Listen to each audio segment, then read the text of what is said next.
My name is Sumathi Rathnam, and this is how I became Adventist.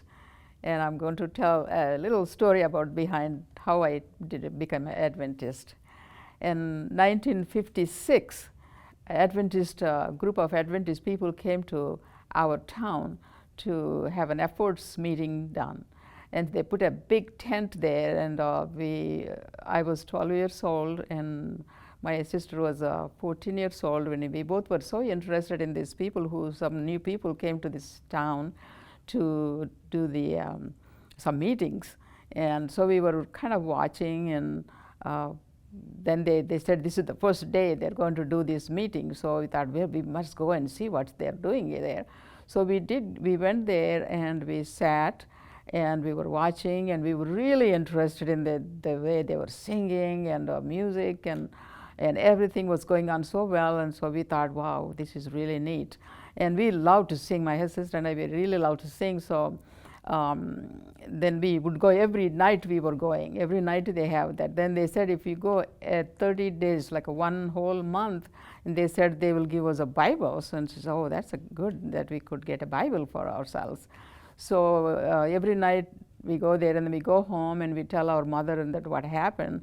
And my mother said, oh, okay, because I am from a church where it's called SPG, Society of the Propagation of Gospel, and my grandfather was an archbishop in that church. I never saw him, but I met my grandmother, but not my grandfather.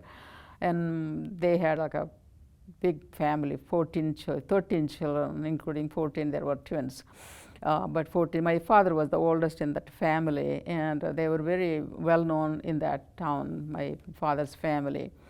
So after my father died in 1955, people really, my relatives and all, they really didn't care for us much because we didn't have much money. My father was an alcoholic, and my father didn't save us any money, nothing, and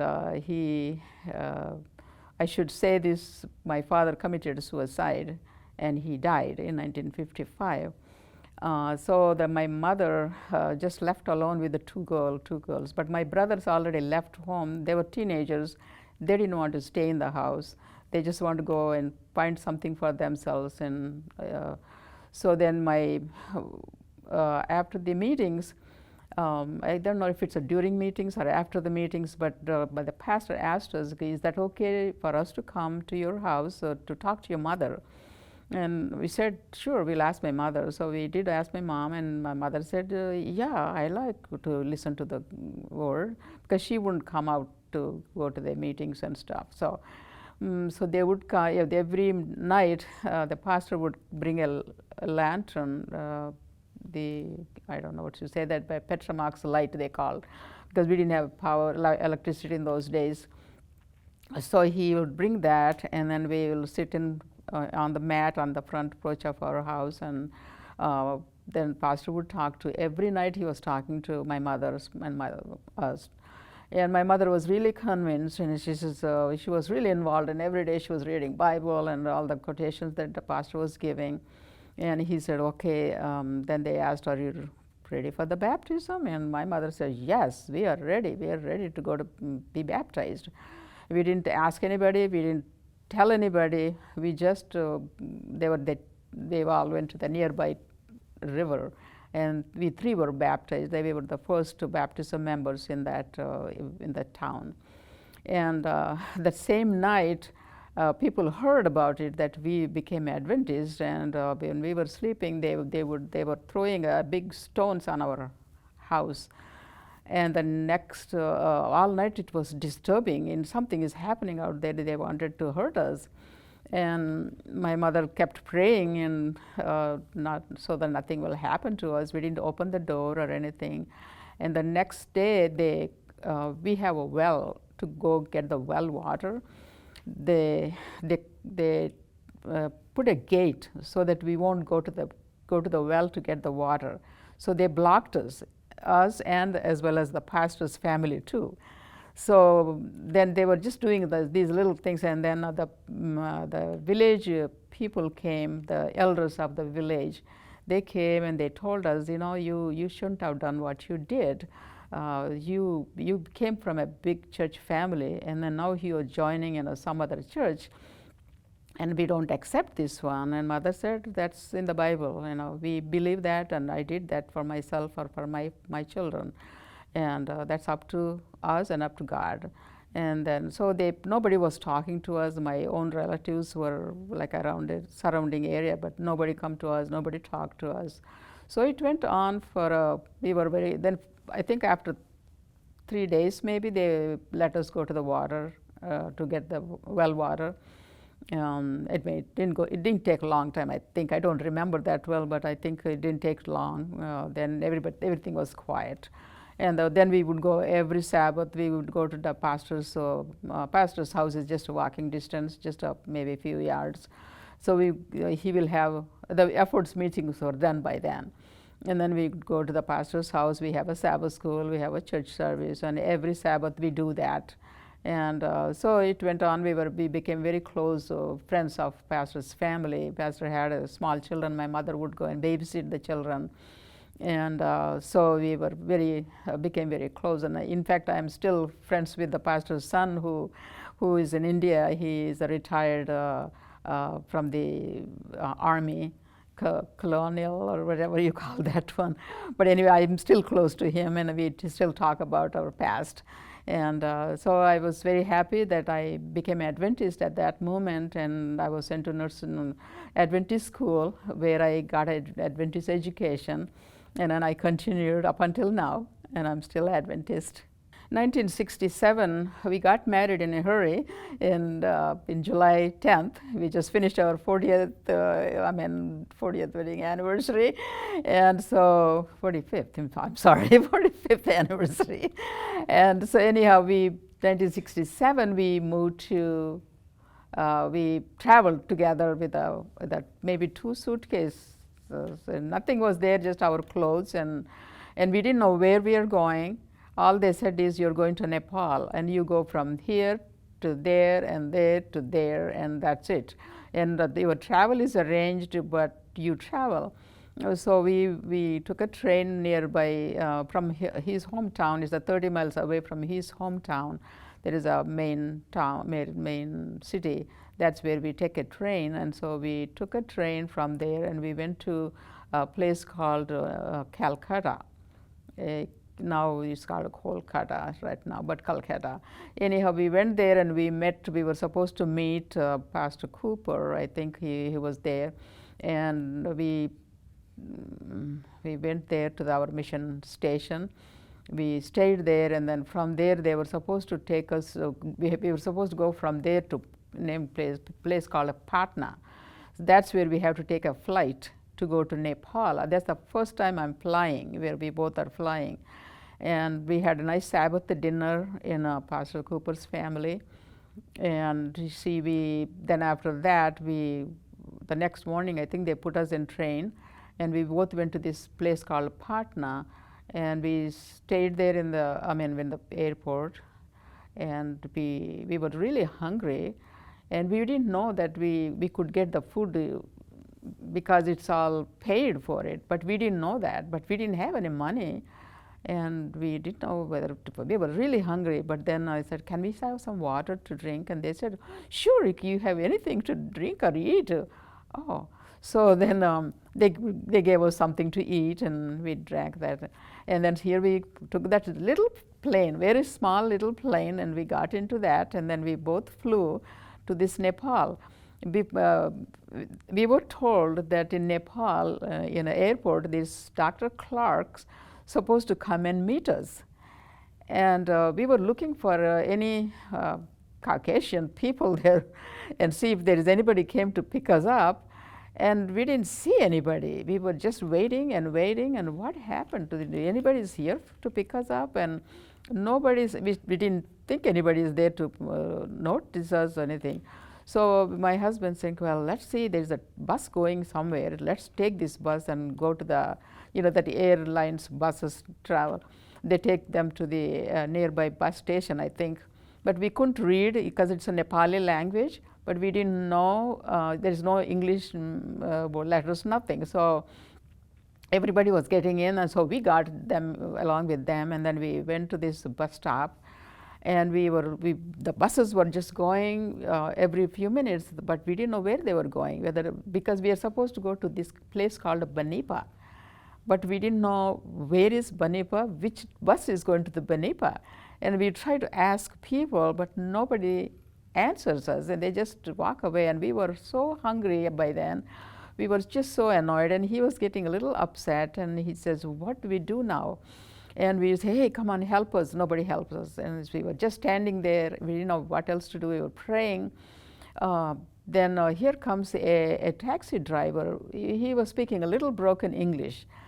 And then we said, do you know where Banipa is, American hospital? Oh, yeah, I know where it is. I'll take you. And so we get into that taxi, and he took us, and that ride from Kathmandu, this is Kathmandu to Banipa, the road is really scary. You go there, and then both sides is like a valleys, and you just, if they miss us, then we'll go down there. So it was very scary travel, but anyway, we were just sitting very calmly and without moving, and so we didn't know where this man is taking us. It's, I believe, 30 miles from Kathmandu to this Banipa. So he took us to they said, oh, this is Banipa. He says, oh, okay. Then we would go, they took us to into the village, and there is a little dispensary, a clinic, and oh, this is the American hospital. And my husband said, this doesn't look like our hospital. I don't think this is it. And then he says, no, this is not our hospital. This is not even looking like a hospital. So then we kind of looked up, and there's on the top of the mountain, there is some building sitting there. And we thought, that must be our hospital, because that looks like somebody, like Adventist people could build like that. So he says, why don't you take us up to there? And we want to see. So the taxi driver took us, and then we went up and down the mountain. There's a big mountain there, and then we stopped there. And my husband said, you stay with this taxi man. I'm going to go up, and I'm going to check it out. So you have to go climb up really steep the hill or mountain, whatever you say. But anyhow, he took a while to climb up, and I think they have a kind of steps to go too, I think. But anyhow, he did go up, and then he went there, and he was looking around, I guess. I wasn't there, but then by the time he went there, there's a house, and then he went and knocked the door. Here Dr. Clark and the family were having a lunch. And then he says, so may I help you? They said to him, and my husband said that I am K.V. Rathnam, and we came to work. Is this Adventist hospital? And he says, yes, it's Adventist hospital. So we were supposed to meet Dr. Clark, and then Dr. Clark said, this is me, and I'm Dr. Clark. And then so I said, oh, I thought you were coming. No, they didn't even get our telegram that they sent, so they didn't know when we were arriving.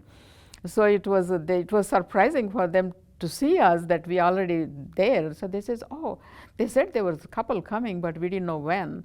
But they had already sent the telegram, but they didn't reach it. In those days, it's so hard to reach the telegrams, and so anyhow, they were so happy to see him, and so they all came down to meet me, and then they took me. We all went up, and they were very happy, and they gave us a little guest house for both of us to live right in front of Dr. Clark's house. And so we started our duty the next day, not knowing any word of Nepali language. So it was very interesting to learn the language very fast, and the Nepali nurses' aides will teach me. I always ask, okay, how do you say this? How do you say this? And I was really interested in learning language. I could learn faster than my husband, I should say, and so I was so interested in learning. And so we did start our service, being a nurse, and so in 3 months I learned the language. And then I started translating for Dr. Clark, and we both work in outpatient department where the patients come, and Dr. Clark would be there, and I'm the translating for him. And so we had a good time, enjoyed our work with Dr. Clark. And the daytime I would go and teach Connie, their daughter, who was 6 years old. I will sit with her reading books, English books, and so then she'll take a nap in between, and then I'll teach again until I go to work. So then we were just a small family, like 4 or 5 nurses, and the Dr. Clark. And by then Dr. Sturgis, he just left, and so Dr. Clark's and us, that's all. We worked there, and it was very interesting time that we had. One time, Dr. Clark and myself were in the operating theater. We have a lot of accidents do happen because people up on the mountains, they live and they fall and they break. They were it was after some time, and the patient was laying in the theater, the operation room, and Dr. Clark was the one who is stitching the patient, and I was the nurse assisting him. And we had one Nepali aide who is a circulating person, that he will bring the instruments and stuff. And while we were talking, Dr. Clark was telling me all stories, and we were just having a good time talking. All of a sudden, I felt so cold. And I says, then I opened my eyes and I said, Dr. Clark, where am I? Then Dr. Clark said, you're right on the floor, on the ground. And I said, really?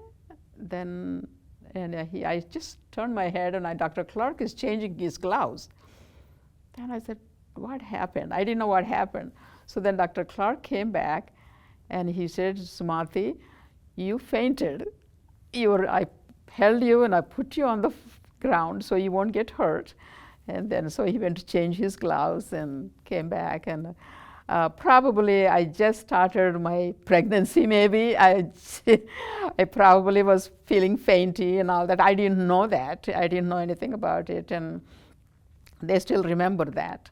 And so anyhow, then after that, we worked a little bit longer, and then they called us. Then the food and everything was tasting so bad, and I was nauseated. I was I was so sick, so I said, I don't want to stay in this place anymore. I don't like here. I don't like any food.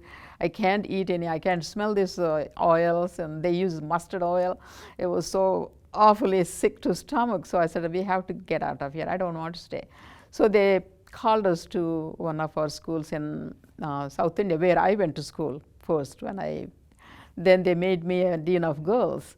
So we both worked there. He worked as a teacher as well as a school nurse, and I was a school nurse itself. And then that's where I was pregnant and had a baby. And then I wrote one letter when we had a baby to Dr. Clark that we had a baby boy, and he kept that letter for 40 years.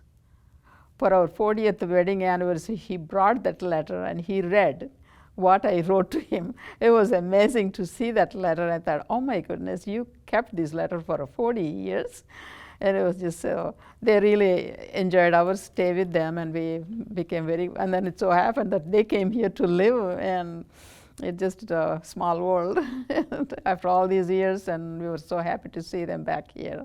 In 1968, during that time, then we went back to from Nepal to India. Then the school name is called Narsapur School. That's where I graduated. We both graduated from high school, and they made me dean of girls. And he was a teaching art and then as well as health, and also school nurse. Both were school nurses. And then we had our first child was born. We went to nearby our Adventist hospital. But that's where I was trained in nursing school. So that's the school I had a baby too. So after that, we came back to the school, and we stayed for a short time. And then Dr. Easterbrook called the school and say, hey, we need a couple to go to this big school, another school in South India. We have 500 boarding school students there, and we need really a couple to come. So all they could look at us as a couple because we've been going as a couple here and there. So they said, then they asked us, do you like to go to Bangalore? And we said, sure, we like to go to Bangalore. So from Narsapur school, we went to Bangalore. And so there we both were school nurses, and he was school nurses for, he was for the boys. There were like 500 students were there in the boarding school, and the girls, and I take care of the girls, and he takes care of boys. And then we had minor things that he would take them to the nearby hospitals. And we had quite a busy life over there. And meanwhile, I was pregnant again, and that's where our daughter was born. And so we were working as a school nurse, as I said, but then later on, they called us again. We had another call came from Dr. Christo. He says, we want those two people go back to Nepal. And then so we were wondering, why in the world we have to go back with the children now? By then we have 2 children. And then we said, my husband said, we both like travel, especially him. He likes to go travel all the time. So he says, let's go back again. He says, okay, here we go. Then we said, we also took my mother with us because we need somebody to help with the children. So we did take our mother, and we went back to Nepal with the 2 children, like 2 years and 1 year old, I think 1 and 2. We went back to Nepal, and so we started to work. By then, I already know the language a little bit, so it wasn't as hard as in the beginning when we went in 1967. So we started our work, and he would go. Then Dr. Clark's went furlough. Then he was not there. So then Dr. Yaki, who came from Germany, and then his wife and 2 children about the same age as our children. And we worked with him, very, very nice person and to work with, and we became one of his favorites, and especially my husband. They both would get up and do surgeries any time of the day, night or day. We have no on-calls, so nothing. We work. Whenever you get a time, you go home. Otherwise, you just work all the time. And we enjoyed that. And so there was a time that my husband, they did so many, this lady was pregnant, and we had a baby, but the placenta was attached, it wouldn't come. And they brought the person carrying on the cart to the hospital, and she was like a pale, she bled all. And Dr. Ayaki and my husband were there to do this surgery. Of course, he was doing anesthesia. Well, by then, he had some training in anesthesia, just to put the patient to sleep and do the crash course he had. So he did that, and then I was in the surgery, and the 3 were in the surgery, do all that one. So there's so many. He would tell more about that. But we had so many experiences like that, small to big surgeries, So very interesting place. And also we had conducted clinics twice a week nearby from our hospital, maybe 30 miles away from our hospital, every week, twice a week. 1 week, they asked my husband to go, and another week day, doctor would go. And so I translate for my husband when he goes to the nearby clinic. We had to travel in a jeep. It was the road is just terrible, just bumpy and all, but 330, so many miles, I don't know how many miles, but anyhow, we go. Then he start checking the patients, and he will tell more about that because it's very interesting that the way he will tell you. But we do conduct clinics like that, and then my Dr. Yaki goes another week to conduct the same clinics, and we would go nearby villages also to check. They have a lot of tuberculosis, goiters, and things like that. So we had a lot of experience in serving the people in that country. After we served in India, in Nepal, in 1972, my husband thought, well, let's go somewhere, because we just want to explore the world. And so we started planning to come and then go somewhere out of the country. And so he went from Nepal. He got a visa and to go to Nepal, to USA. So he left me and my mom and my children in Nepal, and he came to the United States. And the doctor said, I want you to work here because I need you. Let KV go, but I want you to stay, and I want your mothers to stay because your mother need your help. So we will keep your mother too in the same house. We'll give you all the benefits that we would give to the man and the man of the family, the head of the family. So I said, okay, sure, I'll stay here. So I stayed with my mother and my children there, and my husband came to the United States. And so then I joined him, my children and we joined in 6 months. And so we stayed here in Beren Springs. Ever since we came, we've stayed here.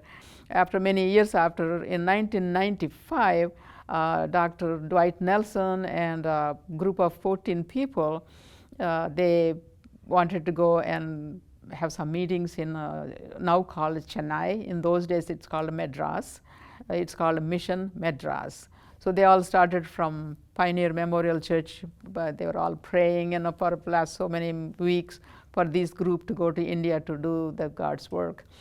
So my husband was their tour guide, and Dr. Panaya, and they both were assisting them. And though since my husband also is a nurse, and so he would take care of their health needs if they needed. So they did go there, and they went and had the meetings done. During that time, I had my uncle, my father's youngest brother, who live there, and his daughter is a lawyer, and she asked him, what's all about this Adventist? What do you tell me about it? Can you tell me about this something? Because I'm searching for some truth, and I don't know what it is and what you're doing here and all. So he had a book, all you need to know about Adventists, or something like that. So he gave that book to her. She read that one, and so she came back next day. He said, you don't have to tell me anything. This book told me everything. So I believe she attended every day the meetings, and her son, Ivan, was 6, 7 years old, I think. And then he also was going to the meetings, and my uncle also started going to the meetings. And when the time came after the end of the session, they were baptized. My uncle, my cousin, and her son, who was 7, who's now in New York. And then I think my cousin, another cousin, her brother, I think the 4 of them were baptized. My uncle was 81 years old at that time, and he was the oldest one who was baptized, and soon after that he passed away as an Adventist.